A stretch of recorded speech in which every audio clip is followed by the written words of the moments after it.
petit. Oui, je sais que tu m'aimes. Bonjour, chers choisis de Jésus. Aujourd'hui, nous sommes au tout début d'une grande période que nous propose notre Église pour réfléchir sur notre vie en tant que chrétien. Et j'aimerais débuter par cette belle prière de Saint François d'Assise que je récite depuis plus de 40 ans. Alors Seigneur, dans le silence de ce jour naissant, dans le silence et la beauté de ce jour naissant, je viens te demander la paix, la sagesse, la force. Je veux regarder aujourd'hui le monde avec des yeux tout remplis d'amour, être patient, compréhensif, doux et sage, voir au-delà des apparences tes enfants comme tu les vois toi-même, et ainsi ne voir que le bien en chacun. Ferme mes oreilles à toute calomnie, garde ma langue de toute malveillance, que seules les pensées qui bénissent demeurent en mon esprit, que je sois si bienveillant, si joyeux, si doux, que tous ceux qui m'approchent sentent ta présence. Revins-moi de ta beauté, Seigneur, et qu'au long de ce jour, je te révèle. Maintenant, à chaque fois que j'arrive au début du carême, je ne peux m'empêcher de repasser ce que j'ai vécu un début de carême il y a quelques années. Parce que moi, d'ailleurs depuis mon enfance, à chaque mercredi décembre, je me suis toujours interrogé quel sacrifice je dois offrir au Seigneur durant le temps du carême. Quel va être mon jeûne d'une année à l'autre? Et souvent, je reprends les mêmes jeûnes. Et une année, j'avais lu un livre sur la petitesse de la Vierge Marie. Je me souviens pas exactement du titre, là, mais je me souviens très bien du contenu parce que ça m'avait marqué. Et la Vierge Marie nous enseignait, nous disait que l'importance comme chrétien, de se retrouver à l'école de la Vierge Marie. Parce que nous avons tous toujours besoin de découvrir davantage notre Dieu, découvrir davantage notre amour, etc., et de réfléchir aussi pour voir les blocages, qu'est-ce qui nous empêche d'entrer réellement dans cette relation avec notre Dieu. Et là, on disait, si tu acceptes d'aller à l'école, tu peux dire, moi, je suis déjà rendu de certain âge, là, je devrais me situer au niveau universitaire, puis là, je vais essayer de tout analyser, puis tout comprendre, puis tout ça. Puis tu peux dire, non, je pense que je suis pas rendu là, je peux être plus jeune, je vais me retrouver à une école, soit au niveau élémentaire ou secondaire, en sachant que j'ai encore beaucoup de choses à apprendre, il y a beaucoup de choses que je comprends pas, puis c'est pas, mais je fais confiance, je vis ça dans l'abandon. Et tu peux te retrouver aussi de dire, je suis encore plus petit, je suis juste à la maternelle, que je commence juste un peu mon cheminement de foi. Et puis, tu peux te retrouver encore plus petit, dans lequel tu te retrouves comme un nourrisson, dans les bras de sa maman. Et si tu te retrouves dans les bras de ta maman, là, t'as moins d'efforts à faire, c'est moins fatigant, c'est moins lourd. Et puis, ta maman va s'occuper de te donner ce dont tu as de besoin. Quand tu auras faim, tu auras juste à crier, puis elle va te donner à manger, etc. Mais tu peux te retrouver encore plus petit que ça, être un fœtus dans le sein de la Vierge Marie. Le fœtus, il demande rien. Puis il reçoit tout ce dont il a de besoin, pour se nourrir, pour l'air qu'il a de besoin, etc., etc. Il reçoit tout ce dont il a de besoin pour se développer. Alors, ça m'avait beaucoup marqué. Alors, j'arrive au mercredi décembre, puis j'ai dit, là, qu'est-ce que je fais? Qu'est-ce que je prends comme résolution cette année? Quel va être mon jeûne? J'ai dit, je vais me situer comme un fœtus dans le sein de la Vierge Marie. J'ai pas besoin de décider. J'aurais pas rien à décider, à choisir. Et peu de temps après que je fais cette demande-là, je reçois très fort dans mon cœur, je veux que tu jeûnes à ta volonté. Je veux que tu jeûnes à ta volonté. Quelque chose un jeûne que j'ai jamais pensé d'offrir. Mais j'ai trouvé ça tellement beau. Et puis je me disais, et c'est souvent d'ailleurs, c'est souvent le grand blocage, c'est souvent notre volonté qui se situe contraire à la volonté de Dieu. Et c'est là qu'on arrive à entrer dans un monde de souffrance, de ténèbres, tandis que lorsque notre volonté se retrouve fondue dans la celle de Dieu, eh bien, il n'y a plus ces conflits-là, alors jeûne à ta volonté. Puis je ne vous cache pas que ça a changé des choses. Parce que là, tu viens pour faire une chose, tu dis, bon, je vais faire ça, il faut que ça se passe de même et de même. Non, non, jeûne à ta volonté. Hein? Ça ralentit. Et ce jeûne-là m'a beaucoup inspiré. Je remercie d'ailleurs la Vierge Marie. C'est important pour tous vous autres qui m'écoutez là aussi, là, que vous puissiez demander au Seigneur qu'est-ce que le Seigneur veut ou qu'est-ce que Maman Marie peut vous guider pour savoir quel est le jeûne que vous voulez faire cette année, que vous voulez offrir au Seigneur. Et j'aimerais prendre la pensée de ce jour qui va aussi dans ce sens-là. La pensée de ce jour, mon enfant, j'aimerais que tu passes plus de temps à ma présence, que tu te laisses pénétrer davantage, que tu goûtes davantage mon amour, laisse-toi aimer, je t'aime. Ça, puis je pense que c'est le grand combat. Nous vivons dans un monde où nous avons beaucoup valorisé 3 choses qui ont été valorisées, hein? Le savoir, l'avoir, et puis le pouvoir. Et pour ça, il faut agir.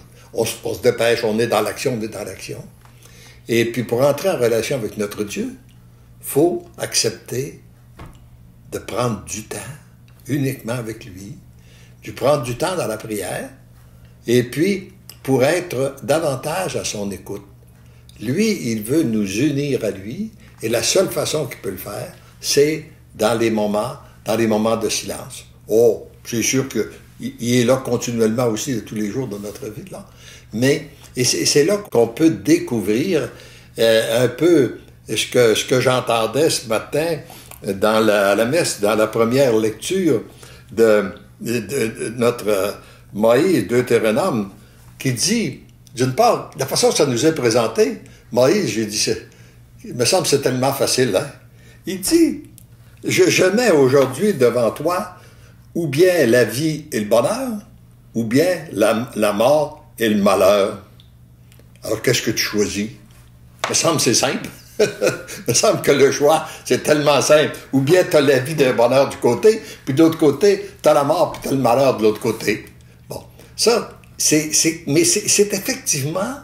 Moi, je peux vous dire qu'à l'âge que je suis rendu, et puis tout ce que j'ai vécu, je dis, c'est exactement ce qui se vit. Mais ça ne se présente pas nécessairement comme ça.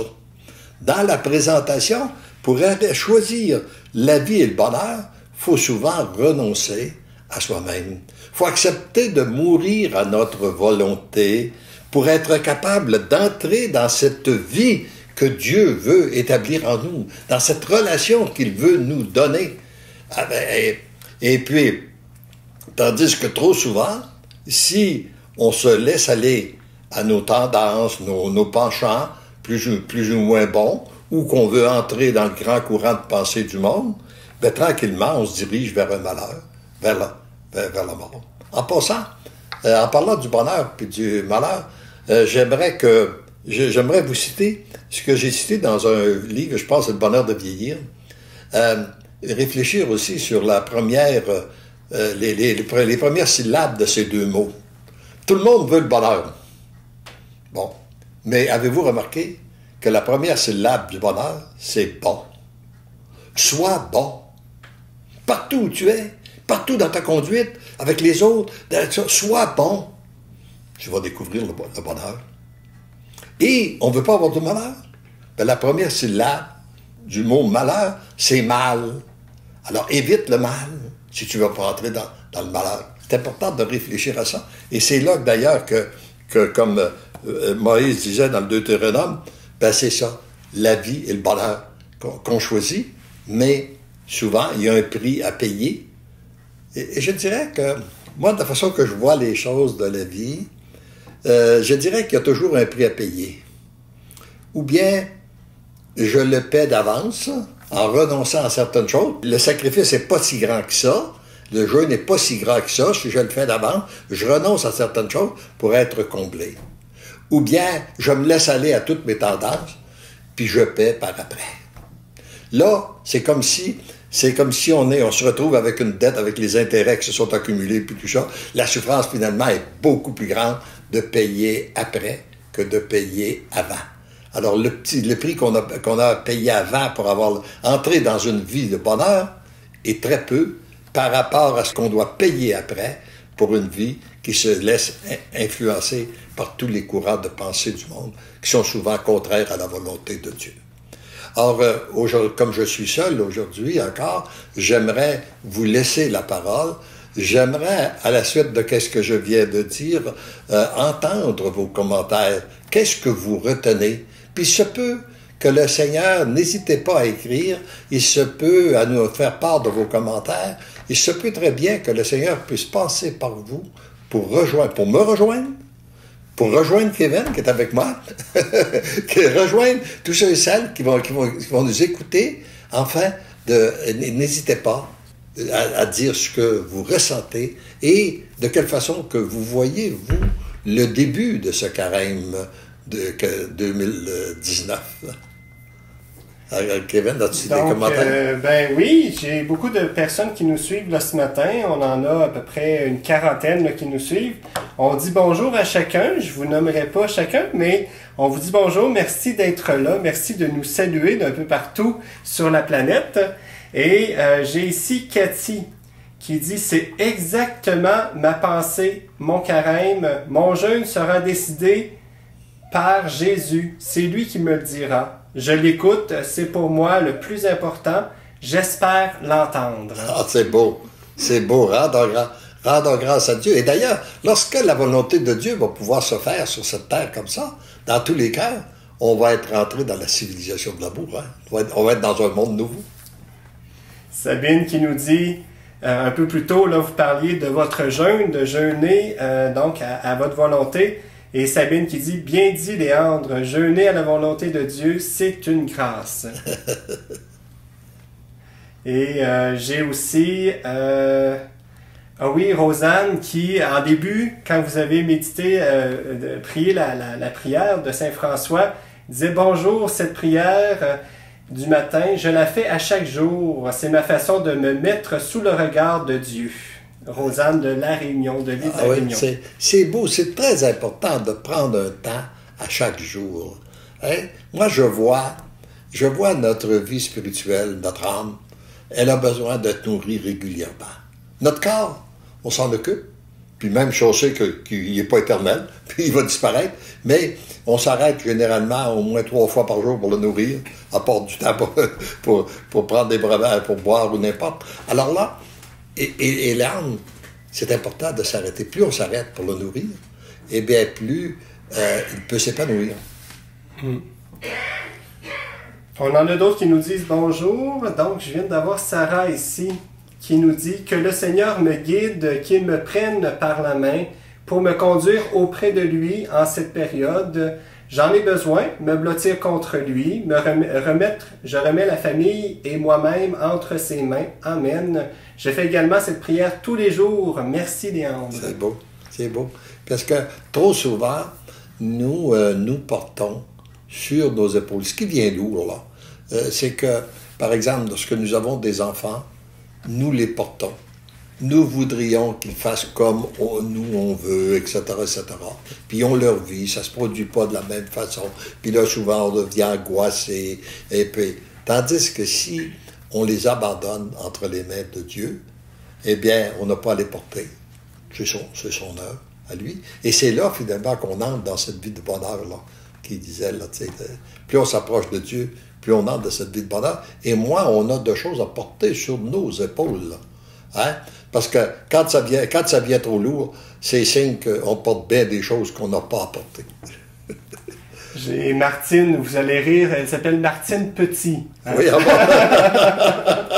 Martine de Petit qui dit « Depuis l'an dernier, le Seigneur m'a donné la grâce du jeûne, mais je n'avais pas à faire un jeûne de volonté.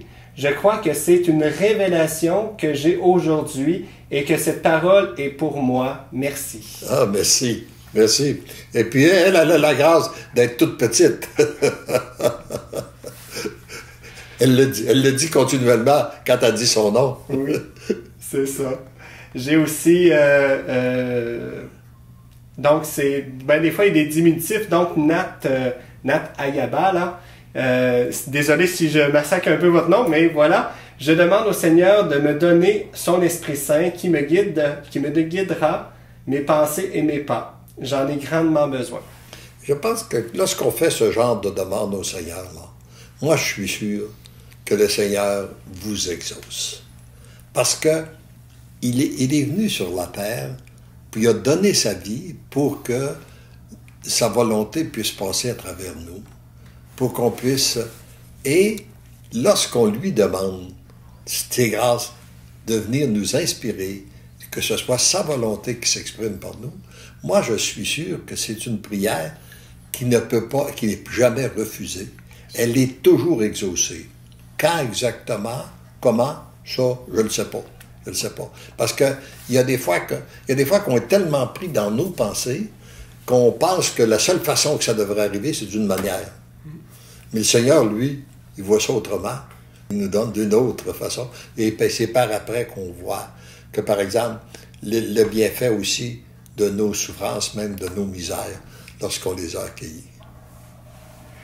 Sabine qui dit merci, mais Sabine Pujol, là, qui dit merci d'aborder le carême avec paix et sérénité et tout simplement faire l'aumône et jeûner à la volonté de Dieu.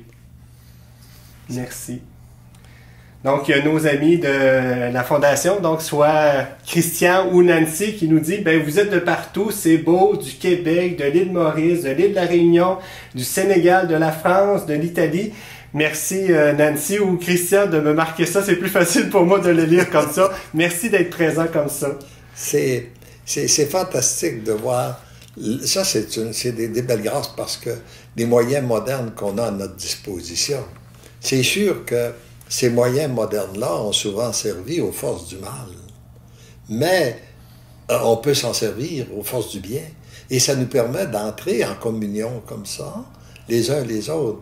Parce que ça comprend aussi, ce que je comprends qu'il se vit actuellement sur la terre. Le Seigneur veut renouveler ce monde, le monde dans lequel nous vivons. Puis il allume des petits feux un peu partout. Mais la personne qui est en Afrique, elle peut se sentir seule complètement. Mais il y en a d'autres personnes qui sont à l'île de la Réunion qui pensent comme elle. Il y en a d'autres qui sont en Europe, il y en a d'autres qui sont en Amérique. Il y en a même au Québec. Oui. Même à Sherbrooke. Alors, donc, on peut avoir, et là, ça nous permet d'entrer en communion les uns les autres, savoir qu'on n'est pas seul. Même si on peut être seul dans notre famille, dans notre milieu, dans notre entourage. Mais à travers l'univers, on n'est pas seul. Et ces petites lumières là, que le Seigneur veut de nous, là, c'est justement ça, c'est ce qui va faire un grand feu. Et les gens, quand ils vont se retrouver dans les ténèbres, c'est là qu'ils viennent voir les lumières. Tout à coup, je le raconte, je l'ai vécu, j'entends beaucoup de témoins, des gens qui me disent, qu'est-ce que ça signifie? Mais tout à coup, il y a des gens qui viennent à moi. Je vis une souffrance, puis je te vois, pourrais-tu m'aider? Pourrais-tu? Hein? Ils viennent se confier parce qu'ils ont découvert que vous aviez cette relation que vous avez avec Dieu, que nous avons avec notre Dieu, au moment donné, transpire. Et puis, en même temps qu'elle transpire, ben, ça inspire. Absolument. Il y a Mme Martine Petit qui revient et qui dit « J'aime bien aussi cet autre jeûne qu'un prêtre m'a proposé, faire un jeûne de sourire pour être un rayon du Seigneur et qui peut rejoindre chaque personne rencontrée à travers notre bienveillance. » Oui, c'est très, très beau ça. C'est très important. Parce qu'on sait que la base là, du carême, là, souvent, c'est qu'on nous enseigne, c'est un temps C'est un temps de jeûne, mais c'est aussi un temps de partage, de don. Et qu'est-ce qu'on peut donner? Bon, alors il y a des gens qui vont dire, par exemple, quand on pense aux dons, souvent, on pense à l'argent. Bon, on va donner de l'argent, il y a des pauvres, on va donner de l'argent. Puis ici, on dit, ben, je n'ai pas d'argent, donc je ne peux rien donner. Pas vrai. Tu peux donner beaucoup de choses.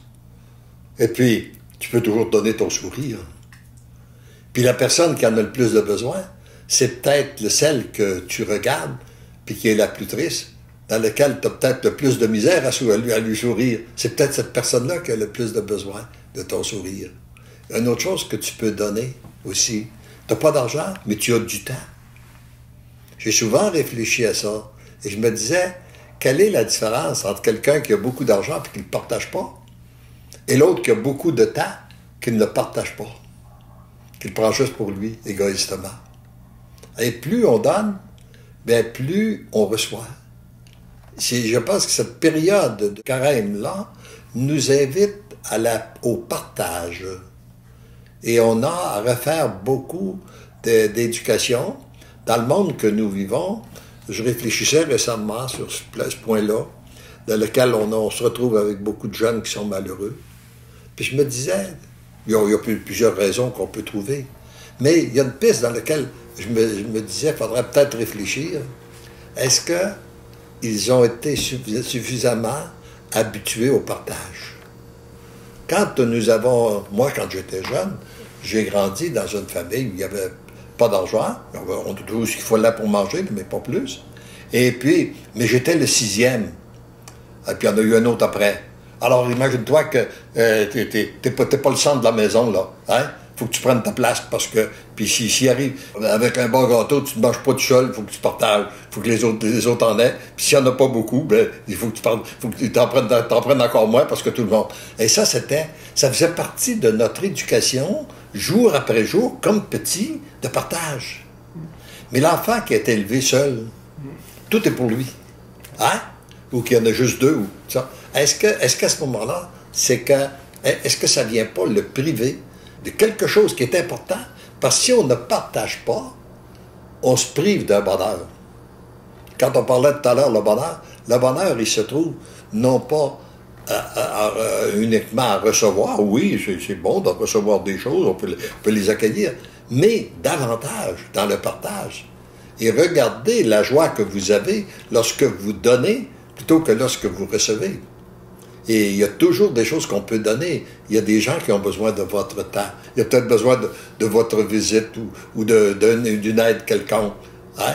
Alors, je pense que le temps du carême est un temps pour nous inviter aussi au partage. Est-ce qu'il y a d'autres commentaires?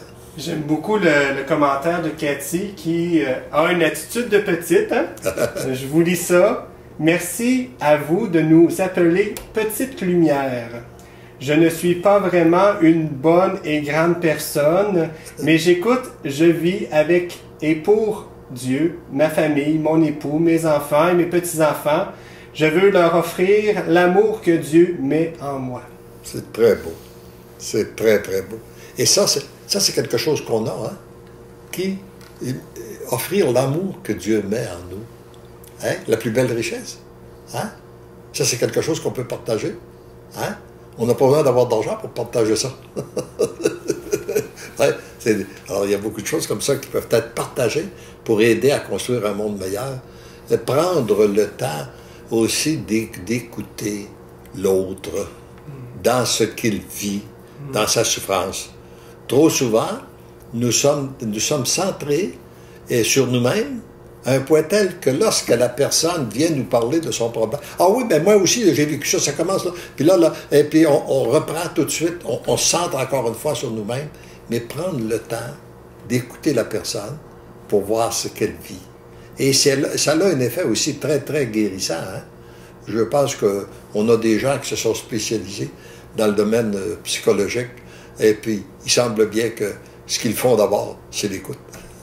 Mais on n'a peut-être pas... Mais ça, c'est quelque chose que tout le monde peut faire.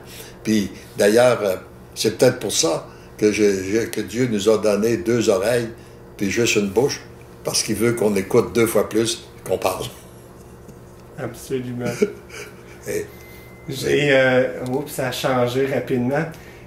J'ai aussi une personne qui nous disait, je vais essayer de le retrouver parce que elle était épinglée en bas et puis elle ne l'est plus, qui disait, ben, il y a plusieurs façons de faire carême, il y a plusieurs choses qui nous sont proposées et on a 40 merveilleux jours pour le faire.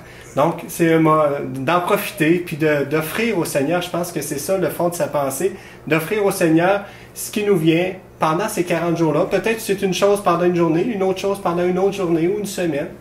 C'est très beau. C'est une belle approche. Et de dire, oui, aujourd'hui, tout simplement, je vais essayer de faire un petit pas dans la bonne direction pour m'unir davantage au Seigneur. Et puis, demain, j'en ferai un autre. D'ailleurs, c'est un enseignement qu'on retrouve dans un des volumes que j'ai beaucoup médité puis que j'aime beaucoup, qui nous remplit d'espérance. Parce que on dit aujourd'hui, l'amour que tu peux recevoir est conditionné par l'ouverture de ton cœur. Mais si tu ouvres ton cœur aujourd'hui, demain, ton cœur va être plus ouvert, il va pouvoir en recevoir davantage. Après-demain, il va pouvoir en recevoir davantage. Et nous avançons comme ça sur le chemin du Seigneur, sur la voie du Seigneur, dans une espèce de crescendo, où jour après jour, on peut recevoir davantage. Puis en recevant davantage, nous pouvons donner davantage. Alors ça nous comble en double, là. En même temps ce qu'on reçoit, puis qu'est-ce qu'on donne, qu'est-ce qu'on partage. Et n'oublions pas que, oui, nous avons tous besoin de partage. On pourrait peut-être prendre un autre petit commentaire pour passer au mot. J'en ai une qui, je vous la lis, je crois qu'elle a besoin oui, Sarah qui nous dit, oui, j'aurais besoin que ma maman, qui ne travaille pas, prenne du temps pour venir me voir et voir ses petits-enfants, mais elle préfère me faire des chèques. Moi, je ne veux pas ça. Dépose ta souffrance dans le cœur de Dieu et puis accueille cette situation-là. Puis demande d'ailleurs, un des bons moyens, c'est que lorsqu'on a des souffrances comme ça, du comportement des gens qui sont prêts, c'est de l'accueillir, de l'associer aux souffrances du Christ et demander que par un miracle de son amour, cette souffrance-là soit transformée en grâce et en bénédiction sur la personne, sur ta maman, parce que peut-être que ce qu'elle te donne, elle a de la misère à te donner parce qu'elle n'a pas suffisamment reçu. Alors peut-être que le Seigneur veut passer par toi, par ton amour, pour faire en sorte qu'elle la faire grandir davantage dans cette dimension de partage. Alors tu vois déjà qu'elle t'aime parce qu'elle veut partager, mais elle partage suivant ses valeurs à elle, j'imagine. C'est toujours comme ça qu'on le fait. Hein? Alors, on peut terminer, ou y a-t-il un autre point? Venant qui nous écrit depuis tantôt, là, je vais vous lire un de ses commentaires. Vous allez voir, il est très élogieux en votre personne. Il dit, Monsieur Léandre, ce que vous recevez maintenant en consacrant tout votre temps à nous aider est bien plus grand que les richesses que vous avez pu accumuler dans le temps. Chacun dit ça, puis je l'offre à Dieu. Je l'offre à Dieu pour sa gloire. Mais ce qui est bon, là, dites-vous, s'il y a quelque chose que vous recevez de ma part qui est bon, dites-vous que ça ne vient pas de moi, ça vient du Seigneur. Et puis, on va rendre grâce au Seigneur, puis on va lui demander qu'ensemble, autour des 40 prochains jours, que ce soit un chemin, que nous puissions avancer jour après jour pour que la volonté de Dieu puisse se faire sur cette terre, que nous puissions et qu'à chaque jour, que nous puissions dire merci Seigneur de cette grâce extraordinaire que tu me fais d'être témoin de ton agir. Et je vous dis, n'oublions pas, parce que l'amour nous aime, nous devenons l'amour. Oui, je sais que tu m'aimes. Oui, j'accueille tes grâces. Oui, je suis tout petit.